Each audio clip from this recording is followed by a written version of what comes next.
Download aplikasi Tarbiyah Sunnah di handphone Anda. Tersedia di Google Play dan App Store.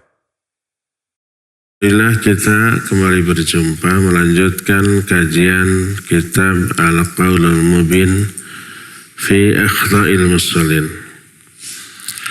Berbicara tentang beberapa kesalahan orang di dalam sholat. Pada hari Jumat yang lalu, salah satu di antara kesalahan orang yang sholat adalah tidak melihat ke tempat sujud selama sholatnya, baik menengadah ke atas, melirik ke kiri dan ke kanan, atau ke tempat lain. Tapi sampai salam, kecuali ketika tahiyat, ketika tasyahud, pandangan mata kita tidak lepas dari isyarat telunjuk kita. Itu sudah diterangkan pada pertemuan yang lalu. Ya, sekarang salah satu kesalahan orang dalam sholat adalah merem dalam sholat, memejamkan mata dalam sholat. Kenapa itu kesalahan? Nanti dijelaskan. Yang benar, mata ini harus terbuka. Berkata Imam Ibnu Qayyim rahimahullah, yang beliau terangkan dalam kitab Zadul Ma'ad fi Hadi Khairil Ibad. Kata beliau, walam yakun min hadihi sallallahu alaihi wasallam taghmidu ainaihi fi shalah. وقد تقدم أنه كان في التشهد يومي ببصره إلى أصبعه في الدعاء ولا يجاوز بصره إشارته. Tidak termasuk petunjuk Nabi SAW memejamkan kedua mata di dalam sholat. Dan sudah diterangkan bahwa ketika tasyahud Nabi SAW melihat kepada isyarat telunjuknya dan tidak pernah lepas. Dikatakan la yujawizu basaruhu isyaratahu, matanya tidak lepas dari melihat isyarat telunjuknya. Ini menunjukkan tidak merem. Berkata Al-Fairuz Abadi dalam kitab Safarus Sa'adah, wa kana sallallahu alaihi wasallam yaftahu aynahu al-mubarakata fi shalah wa lam yakun yughammiduha kama yaf'aluhu ba'dul muta'abbidin. Nabi sallallahu alaihi wasallam selalu membuka matanya yang penuh barokah di dalam salatnya.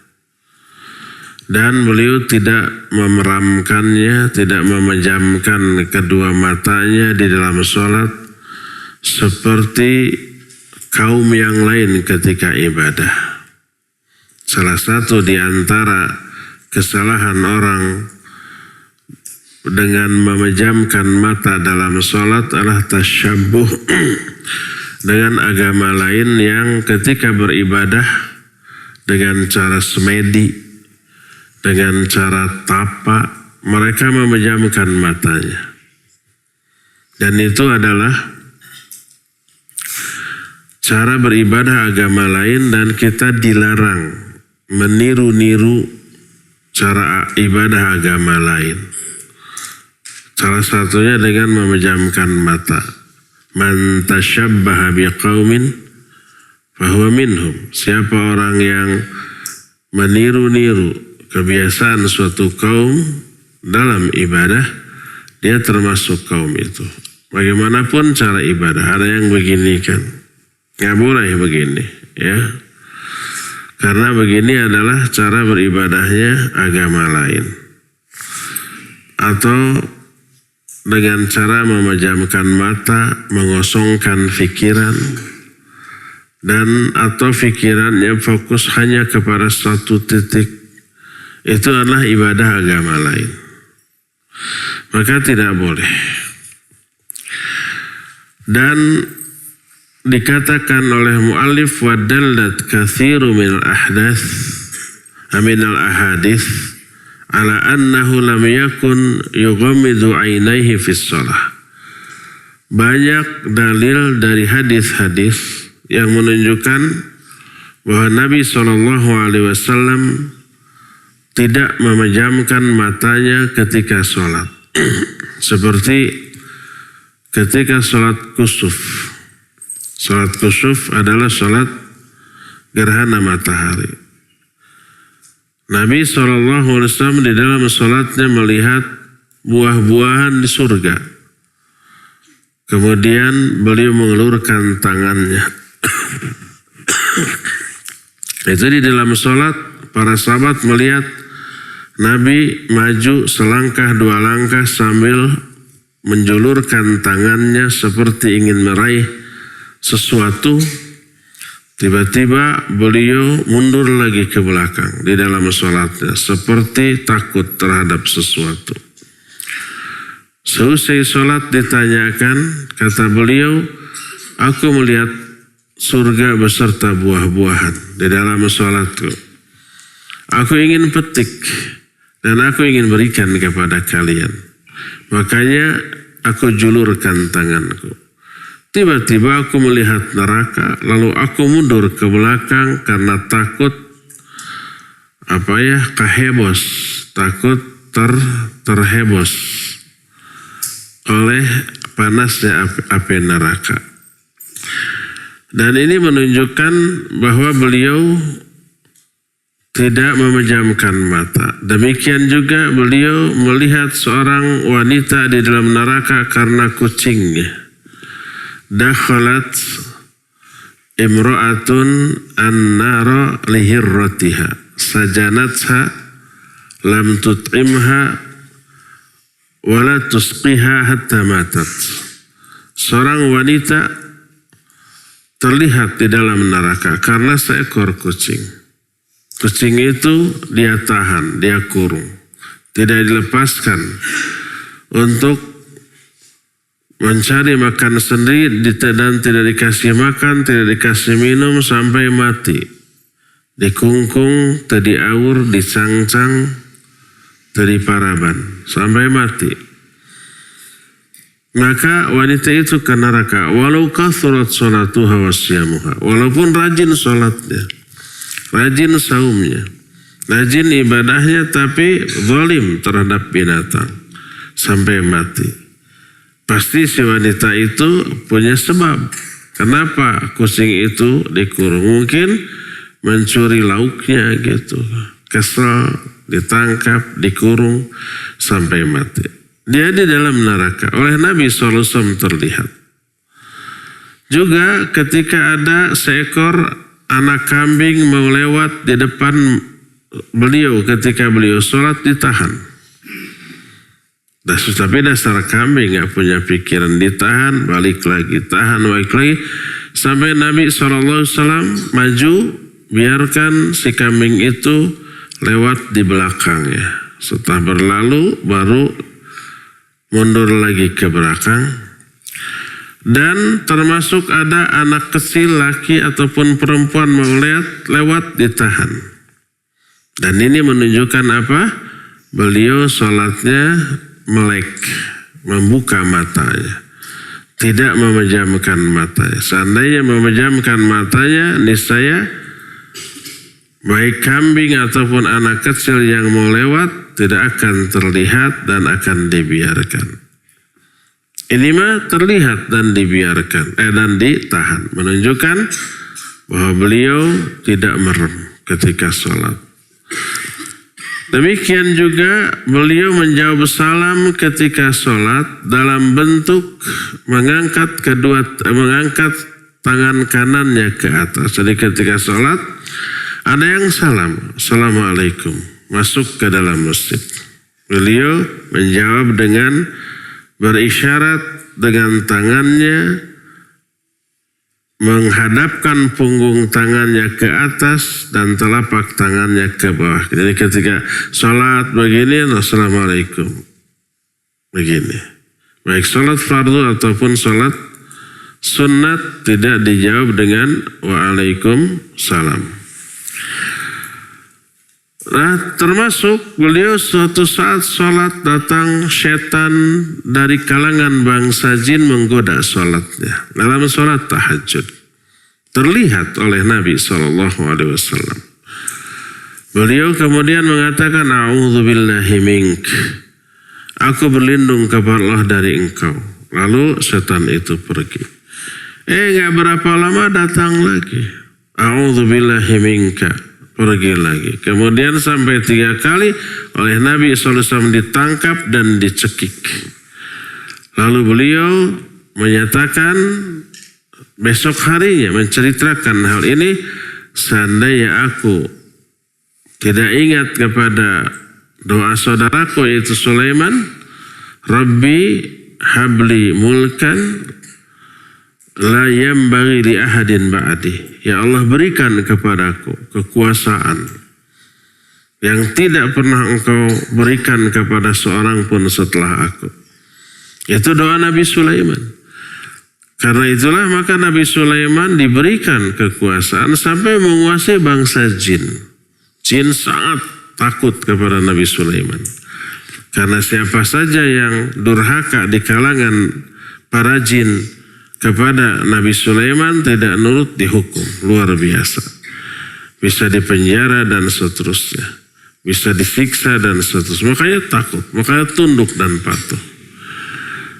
Nah, karena itulah maka Nabi Sulaiman menguasai tidak hanya manusia, juga bangsa jin, juga bangsa binatang. Bahkan angin pun bisa diperintah oleh Nabiullah Sulaiman. Ingat kepada doa itu aku lepaskan setan. Seandainya aku tidak ingat terhadap doa Nabi Sulaiman, niscaya akan aku ikat jin itu dan aku pertontonkan kepada kalian esok harinya. Tapi karena ingat dilepaskan lagi. Ya, bisa ditangkap, diikat bisa. Kalau jin itu bungklekan. Bungklekan itu apa? Menampakkan diri. Tangkap, diikat bisa, nggak bisa lepas. Selain Nabi bisa nggak bisa? Sahabat Abu Hurairah radhiyallahu an disuruh menjaga apa? Baitul Mal. Malam harinya ada yang nyuri. Ditangkap itu orang. Ampun-ampunan mau dibawa ke Nabi SAW. Nggak mau, jangan. Dia punya anak istri kelaparan, gitulah modusnya. Kasihan, dilepaskan. Besoknya lapor kepada Nabi SAW. Kata Nabi, nanti malam dia mau datang lagi loh. Benar aja. Datang lagi, tangkap lagi, ampun-ampunan lagi. Kasihan, dilepaskan lagi. Kata Nabi besoknya, nanti malam datang lagi. Benar datang lagi. Sampai 3 kali. Mista, maja. Anak-anak sekarang gak ngerti. Mista, maja, utama. Kalau sudah 3 kali, tiada ampun bagimu. Keempat kalinya, enggak dilepas. Kata orang itu, lepas. Kalau kamu lepas, saya akan kasih ilmu. Dilepas. Apa ilmunya? Kalau setan datang mendekatimu, bacalah ayat kursi. Dilepaskan. Kata Nabi SAW, sesungguhnya dia itu pendusta. Tapi dalam hal ini dia berkata benar. Tahu nggak engkau ya Abu Hurairah siapa orang tadi? Dialah setan. Dari kalangan bangsa jin. Nah, jadi bisa ditangkap oleh selain Nabi SAW dan tidak lepas kalau dia menampakkan diri. Bisa ditangkap, diikat, bisa dibunuh. Makanya karena menampakkan diri terlalu berisiko bagi kalangan jin, mereka tidak sembarangan menampakkan diri. Karena kalau sudah menampakkan diri bisa diapa-apakan. Dan ketika ditangkap gak harus dimasukkan ke dalam botol. Jadi kalau ada orang menangkap jin tidak kelihatan masuk tuh ada di botol, bohong. Gak gitu jin itu ya.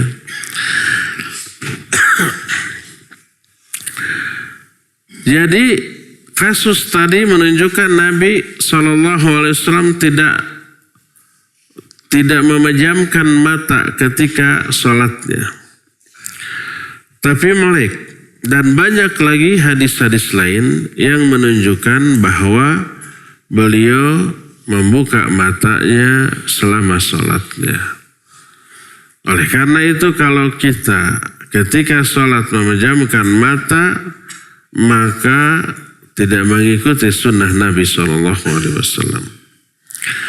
Lalu bagaimana kalau orang memejamkan mata? Apakah dia sengaja atau tidak?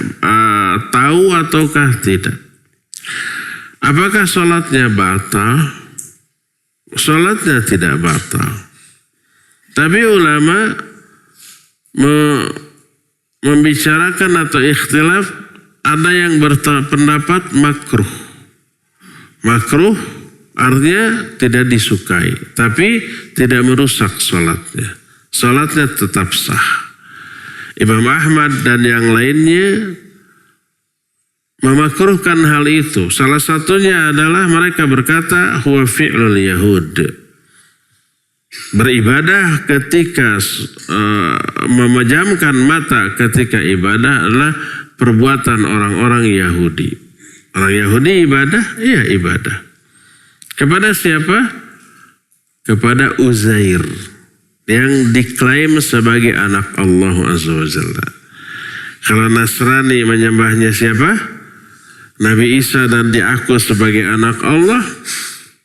Kalau orang Yahudi menyembahnya kepada Uzair, yang juga sama-sama disebut anak Allah. Nah, ketika beribadah baik Nasrani atau Yahudi, ibadahnya itu dengan cara memejamkan mata. Demikian juga agama-agama lain yang menyembah patung, mereka dengan kedua telapak tangan di dada begini kemudian memejamkan mata, atau dengan posisi lain begini, atau kadang-kadang dengan dijentikan begini, atau dengan posisi lain, tapi matanya tetap terpejam. Itu adalah cara ibadah agama lain. Adapun agama Islam tidak begitu. Maka kata Imam Ahmad dan yang lainnya, huwa fi'lul yahud. Tapi sebagian ulama ada yang membolehkan dan tidak memakruhkan bila lebih mencapai kekhusyuan. Dengan memejamkan mata lebih khusyuk. Kalau mereka berkata qad yakunu aqraba ila tahsilil khusyu' alladhi huwa ruhus shalah wa sirruha wa maqsuduha.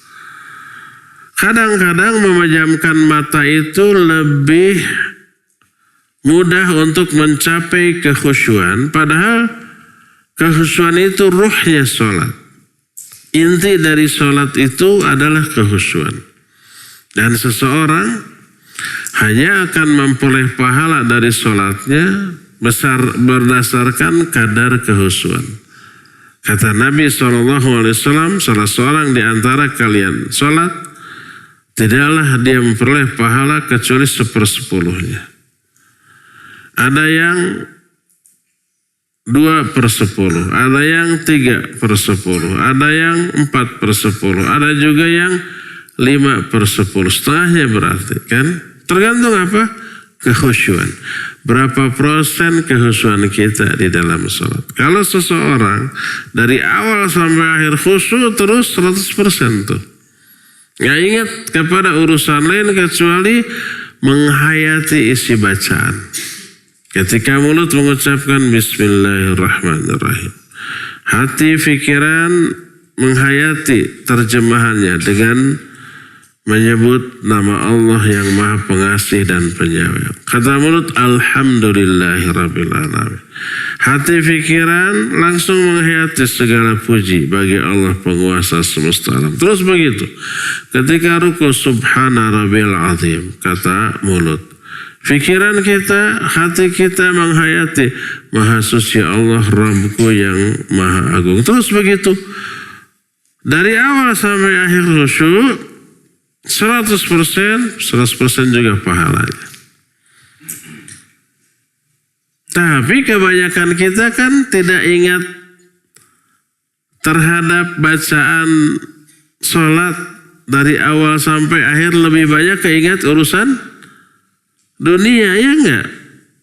Begitu takbir Allahu Akbar, awalnya khusyuk semenit pertama, semenit kedua mah ingat ini, ingat itu terus. Paling hanya 10% kekhusyuan. Kadang-kadang ada orang dari awal sampai akhir ingat ke urusan dunia. Ada? Kekhusyuanlah yang menghasilkan pahala. Nah, karena itulah maka boleh kata sebagian ulama memejamkan mata kalau dirasa lebih khusyuk daripada membuka mata. Kalau membuka mata banyak pemandangan. Ikhtilaf di kalangan para ulama. Mana yang benar? Berkata Syekh Masyhur Hasan Salman, was-shawab ayyuqal. Yang benar adalah kita katakan, in kana taftihul ain la yukhillu bil khusyu' fahuwa afdal. Wa in kana yahulu bainahu wa bainal khusyu' lima fi qiblatihi min az-zukhrufah wa tazwiqa aw ghayriha mimma yushawishu alaihi qalbah fahunalika la tukrahu taghminu qat'an. Wal qawlu bi istihbabihi fi hadzal hal aqrab ila usulis syar'i wa maqasidihi min al-qawli bil karaha wallahu a'lam. Yang benar adalah bila dengan membuka mata bisa khusyuk, maka ini afdal. Karena kekhusyuan tetap bisa diraih. Sunnah Nabi SAW tetap bisa dijalankan. Umpamanya di tempat sholatnya tidak ada pemandangan yang mengganggu. Tidak ada gambar, tidak ada tulisan. Tidak ada apapun yang mengganggu. Seperti umpamanya di masjid ini. Karpetnya ada gambarnya? Tidak ada. Merah merona. Bukan merona yang begini. Merah apa? Merah pokoknya. Merah tua, merah hati. Jadi tidak ada pemandangan yang bisa membuat pikiran kita terganggu. Di depan kita cuma ada tembok polos putih. Tidak ada tulisan, tidak ada gambar, dan seterusnya. Maka mau melek mau merem sama. Mau melek mau membuka mata sama. Maka bukalah mata. Karena tidak ada gangguan. Tapi kalau dengan membuka mata banyak gangguan, umpamanya ada gambar. Kan sajadah-sajadah di beberapa masjid pun rata-rata apa? Ada gambar. Sajadah bukan sajadah. Karpet-karpet di beberapa masjid ada gambar masjid. Ada gambar Ka'bah. Ada gambar bunga-bunga, kotak-kotak. Walaupun bukan gambar makhluk hidup, tapi kotak-kotak iseng, kotaknya dihitung 1, 2, 3, 4, gitu kan? Masjid ini masjid di mana ya? Kira-kira anggarannya berapa? Kapasitasnya berapa? Nah ini kalau kajian tabligh akbar di masjid ini kayaknya enak nih. Tapi parkirnya luas nggak? Akhirnya pikirannya kemana-mana. Berdasarkan hal itu, kalau umpamanya di depannya ada gangguan ketika sholat, baik gambar, tulisan, apalagi umpamanya sholat alasnya pakai kertas koran, jadi baca berita ketika sholat. Biasanya 2-3 menit selesai, ini 10 menit karena beritanya belum beres dibaca. Maka ketika itu tidak dimakruhkan menutup mata. Merem saja daripada banyak gangguan. Silakan merem. Bahkan sebagian ulama mensunnahkan merem ketika ada gangguan untuk meraih kekhusyuan. Berdasarkan hal itulah maka yang terutama harus kita raih dalam sholat adalah kekhusyuan. Yang kedua sunnah Nabi SAW. Nah, apabila kedua-duanya bisa diraih, ya khusyuk, ya sambil membuka mata, maka itu utama. Itu lebih utama. Kalau tidak ada gangguan, tidak ada godaan, tidak ada gambar, tidak ada tulisan, tidak ada yang bisa memalingkan pikiran kita dari sholat kita selama sholat, bukalah mata. Tapi kalau ada gangguan, ada banyak godaan baik berupa gambar ataupun berupa tulisan di dalam sholat, maka silakan memejamkan mata untuk meraih kekhusyuan. Tapi beresiko, apa resikonya? Resikonya beberapa sunnah Nabi bakal terlewatkan dengan cara memejamkan mata. Di antaranya kalau ada orang lewat terus memejamkan mata, kan harusnya dihalangi. Karena kita merem nggak tahu, lewat saja orang, merusak sholat kita. Siapapun yang lewat, baik orang dewasa, anak kecil, atau bahkan binatang tadi. Demikian juga umpamanya kalau ada bahaya yang umpamanya kita diharuskan bergerak, ada ular. Ketika sholat ada ular. Yang harus kita lakukan, kata Nabi SAW, bunuh ular itu walaupun kita dalam sholat. Cuma dua. Jangan ngomong, jangan membelakangi kiblat. Kalau umpamanya ada batu, ambil batu, lempar. Kena kepalanya, biar mati. Jangan ngomong, mati lu. Batal dengan omongannya. Atau membelakangi kiblat, cari batu, cari kayu, ya batal. Tetap fokus. Dan tidak batal sholatnya, tidak. Dan itu harus dengan melek. Kalau umpama merem, nanti ada ular yang datang, cok dipacuk. Atau umpamanya ada anak kecil yang lagi ngorondang. Kita sholat di rumah, sholat sunat tuh merem. Anak kecil menghampiri colokan. Dirojok-rojok itu. Kesetrum itu ya. Bisa mati? Ya bisa mati. Minimal ruas gitu ngagoak. Kalau merem, kita tidak bisa menyelamatkan dia. Inilah resiko merem. Tapi intinya, sekali lagi, sunnah Nabi SAW dalam hal sholat adalah melek. Tidak merem. Membuka mata. Tidak memejamkan mata. Kalau tidak ada gangguan. Adapun kalau ada gangguan baik gambar ataupun tulisan yang bisa mengganggu kekhusyuan kita dalam sholat, maka dibolehkan merem. Kalau meremnya lebih mudah meraih kekhusyuan. Ya, inilah salah satu kesalahan orang yang sholat, yaitu memejamkan mata. Cukup ya sampai di sini saja, dan kita sekarang masuki sesi tanya jawab. Wa sallallahu ala nabiyina Muhammadin wa ala alihi wa ashabihi wasallam. Assalamualaikum warahmatullahi wabarakatuh. Waalaikumsalam warahmatullahi wabarakatuh. Nama Ana Sultan dari Marga Asih. Saya mau nanya, ketika sholat berjamaah ada anak kecil lari kemana-mana dan melewati sholat kita, apakah harus dihalangi biar tidak melewati sholat kita? Barakallahu fiik. Tergantung sholatnya dan tergantung posisi kita dalam sholat itu. Kalau kita sebagai imam, ada anak kecil lewat, halangi. Atau ketika sholat sunat sendirian. Sholat sunat di masjid, ada anak lewat, halangi. Sebagaimana Nabi SAW. Termasuk binatang, kucing mau lewat, halangi. Sebab Nabi SAW pun ketika ada kambing yang mau lewat, dihalangi. Kalau nggak bisa dihalangi, kita maju, biarkan dia lewat di belakang kita. Itu berlaku untuk sholat sendirian atau kita sebagai imam. Untuk itulah perlunya apa tadi?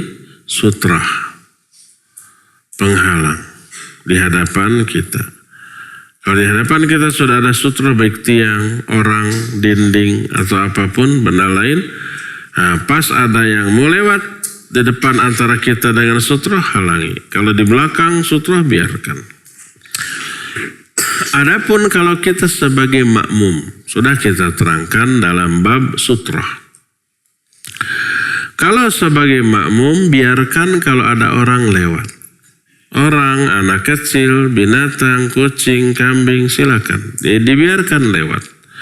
Karena kewajiban sutra hanya bagi dua orang. Bagi imam dan bagi orang yang sholat sendirian. Dan larangan lewat di hadapan orang yang sholat hanyalah larangan lewat yang sholat dari dua orang, yaitu di hadapan imam dan di hadapan orang yang sholat sendirian. Nggak boleh lewat. Kalau lewat, halangi. Adapun kalau kita makmum, lalu ada orang lewat, biarkan. Boleh. Berdasarkan sebuah hadis bahwa suatu saat Nabi dan para sahabat sholat di lapangan. Datang Ibnu Abbas bersama adiknya, memakai unta. Terlambat dia, sudah mulai takbir. Maka Ibnu Abbas lewat di depan shaf pertama dengan untanya. Dari kanan, terus lewat sampai ujung shaf, baru di sana turun, diikatkan untanya, baru dia masuk shaf. Terlihat oleh semua. Tak ada seorang pun sahabat yang menghalanginya atau menyalahkan atau menegurnya, dan Nabi SAW tahu, ya tahulah pasti. Walaupun di belakang Nabi SAW menyatakan ini salah satu di antara nubuah, mujizat kenabian. Aku bisa melihat kalian dari balik punggungku. Ketika sholat, Nabi SAW bisa melihat apa yang ada di belakangnya. Bisa mengetahui, termasuk ada orang lewat. Dan Nabi membiarkannya, para sahabat juga membiarkan, tidak menegurnya, tidak menyalahkannya sedikit pun. Ini menunjukkan lewat di hadapan makmum boleh. Kalau umpamanya kita di depan shaf, di shaf di depan lalu batal, lalu keluar, nggak apa-apa lewat orang yang sholat sebagai makmum. Kalau kita umpamanya lagi sholat sebagai makmum, ada anak lewat, biarkan. Yang harus kita halangi kalau kita menjadi imam atau sholat sendirian, ya, halangi. Kalau tidak bisa dihalangi, kita maju, biarkan anak itu lewat di belakang kita. Setelah itu kita mundur lagi. Wallahu a'lam bishawab. Jelas, Raja? Ada lagi? Assalamualaikum warahmatullahi wabarakatuh. Assalamualaikum.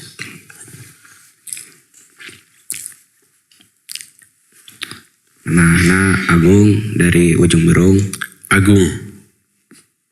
Tat, apakah boleh ibadah, boleh memejamkan mata ketika ibadah selain sholat? Kurang. Contohnya? Kayak zikir. Oh iya. Taib, barakallahu fiik. Ibadah lain selain sholat, boleh nggak merem? Kalau selain sholatnya itu seperti saum, boleh. Tidur juga boleh. Kalau ibadah sholatnya, kalau ibadah selain sholatnya itu seperti tawaf, jangan merem, nanti nabrak orang. Kalau ibadah selain sholatnya infak sedekah, jangan merem juga, nanti salah ngasih. Nah sekarang bagaimana kalau zikir dan berdoa? Sama. Zikir dan berdoa, buka mata. Ketika berdoa, usahakan jangan merem. Tunduk, jangan menengadah, dan jangan merem. Demikian juga ketika berzikir. Itulah sunnah hukum asal dari ibadah, baik zikir, sholat, termasuk berdoa. Kecuali tadi, kalau dengan membuka mata banyak gangguan, banyak yang dilihat dan mengganggu kehusyuan, maka silakan merem. Hukum asalnya tidak merem. Tapi kalau dengan merem lebih khusyuk karena ada gangguan, maka dipersilakan merem. Allahu a'lam. Assalamualaikum warahmatullahi wabarakatuh. Waalaikumsalam warahmatullahi. Umar, namanya dulu siapa? Nama Ana Umar dari Selacap. Tadi ingin bertanya, kalau seorang ketika sholat didatangi oleh anjing, lalu anjing itu menjilat, maka sholatnya batal. Sholatnya di mana itu teh? Makanya di masjid ya anjing. Baik, barakallahu fiik. Kalau kita lagi sholat, dihampiri anjing, lalu anjing itu menjilat kita. Atau kasus lain, kalau kasus itu jarang. Kita lagi sholat di rumah. Lalu anak kecil nyamperin. Dalam keadaan anak kecil itu sudah ngompol, mama pipis gitu.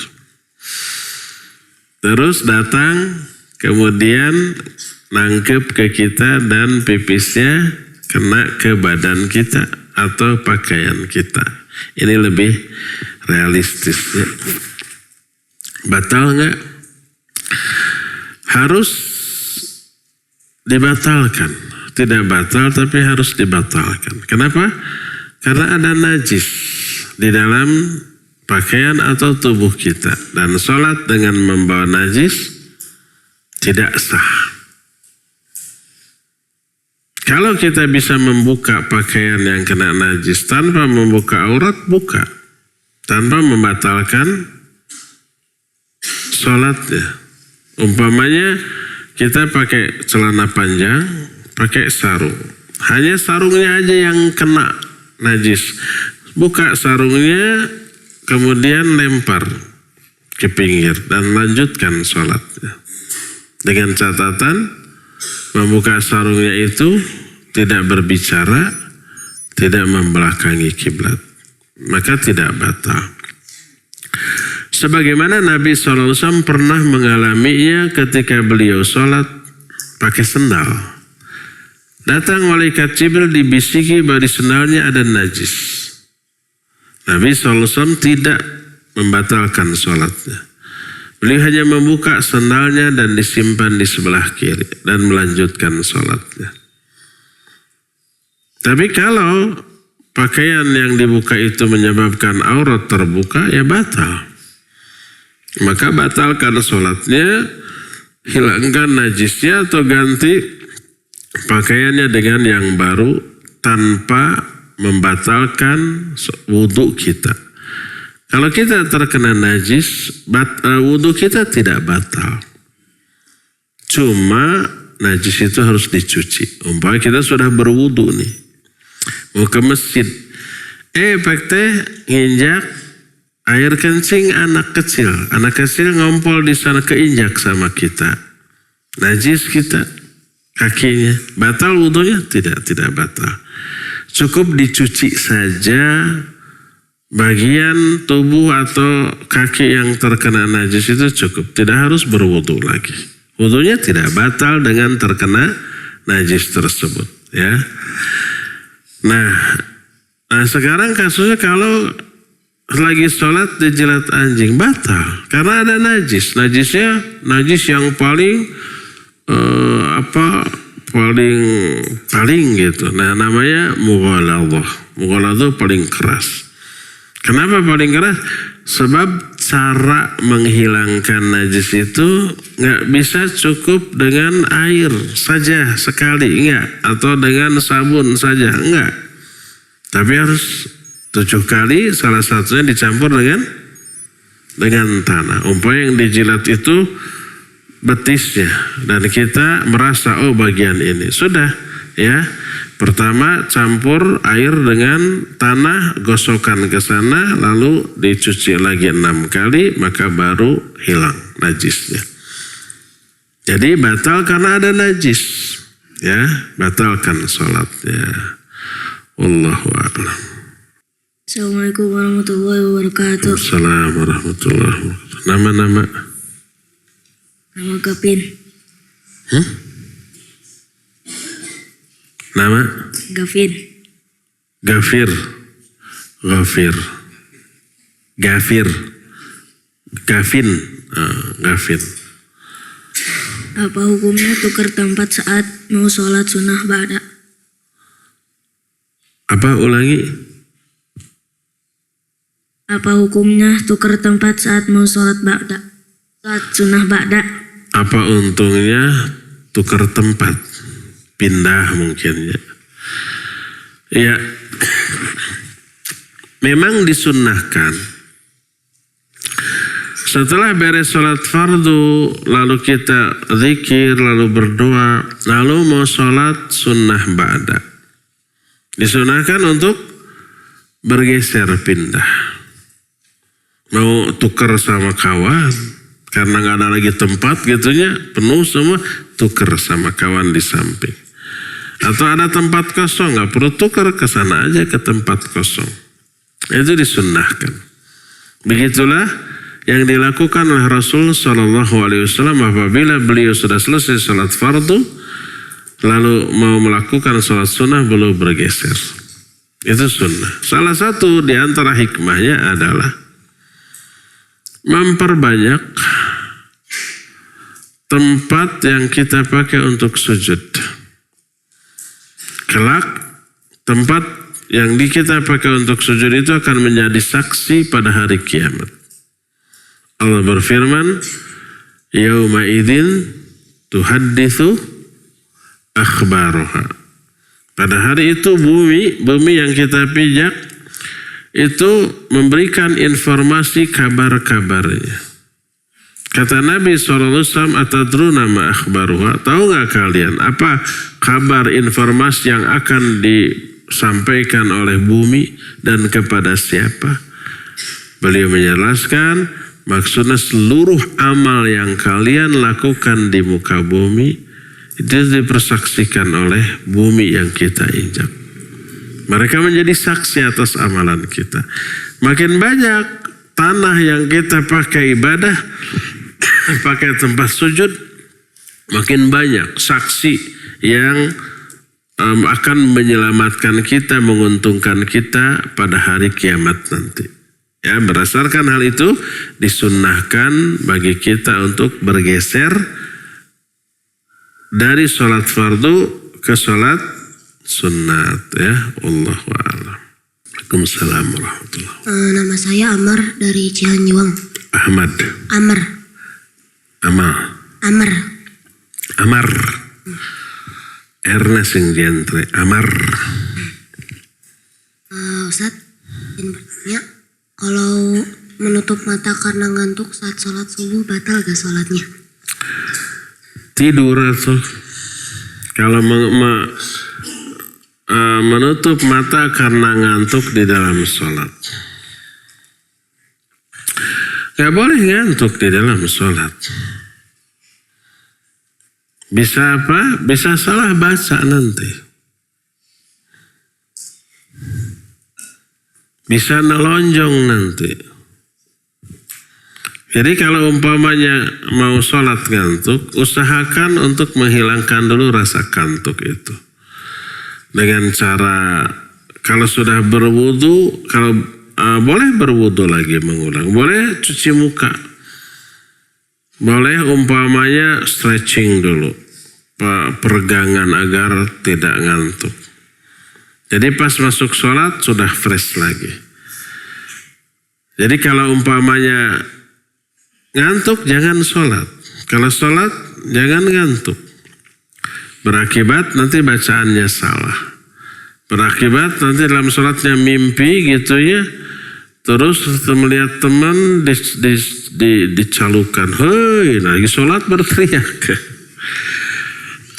Jangan. Berupayalah untuk tidak ngantuk. Kalau sholat fardu nyaris mungkin tidak akan terjadi. Yang umumnya terjadi ngantuk dalam sholat apa?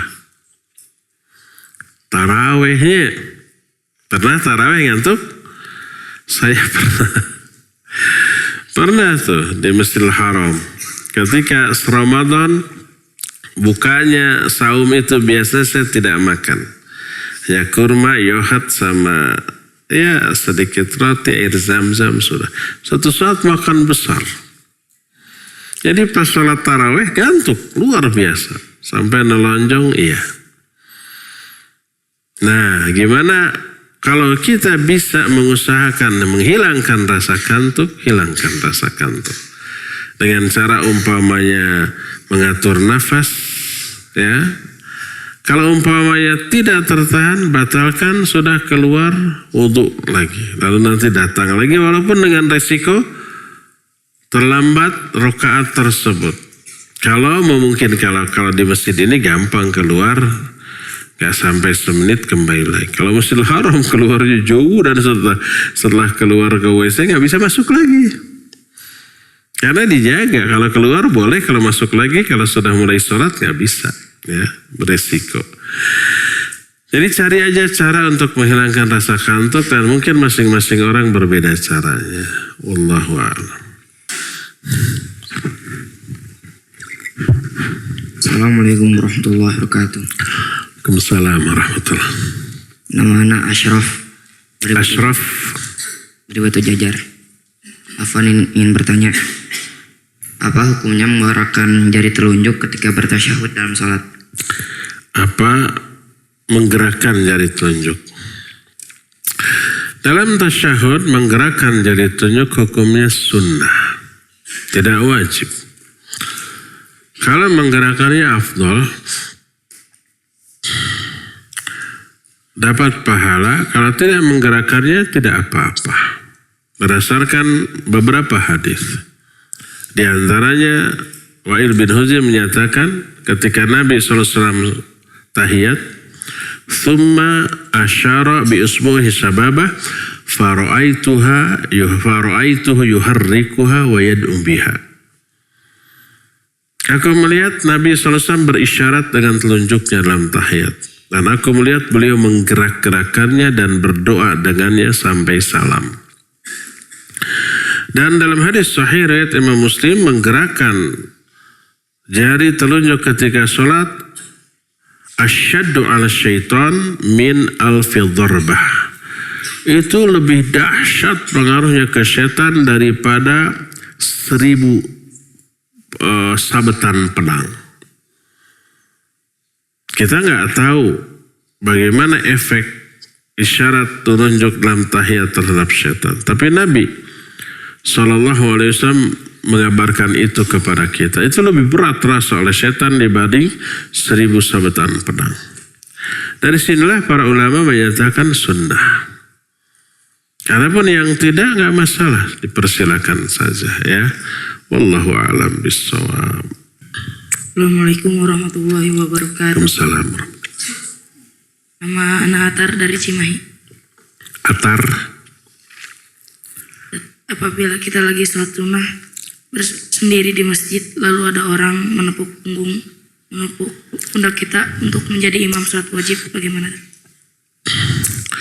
Ya, kita masuk masjid sholat tahiyatul masjid. Datang orang langsung gabung sholat berjamaah, gitu. Dia jadi makmum, disangkanya kita sedang sholat fardu, disangkanya. Padahal sedang tahiyatul masjid. Atau mungkin sedang qoblak. Apa yang harus kita lakukan? Biarkan dia bermakmum. Teruskan. Dan kita tidak perlu dan tidak boleh merubah niat. Udah aja ada teman, akhirnya dirubah menjadi sholat fardu. Nggak boleh. Teruskan kita sholat sunat sampai selesai. Biarkan dia nanti melanjutkan. Kalau umpamanya sholat zuhur, kita 2 rakaat, nanti dia akan nambah 2 rakaat, terserah dia. Nggak perlu umpamanya, jangan saya lagi sholat sunat. Batal atau kalau ngomongnya. Biarkan saja, biarkan. Teruskan sholat kita sampai selesai. Cukup ya, sampai di sini saja. Insya Allah kita nanti jumpa lagi di hari Jumat yang akan datang. Subhanakallahu bihamdik, asyhadu an la ilaha illa anta, astaghfiruka wa atubu ilaik, walhamdulillah rabbil alamin. Wassalamualaikum warahmatullahi wabarakatuh.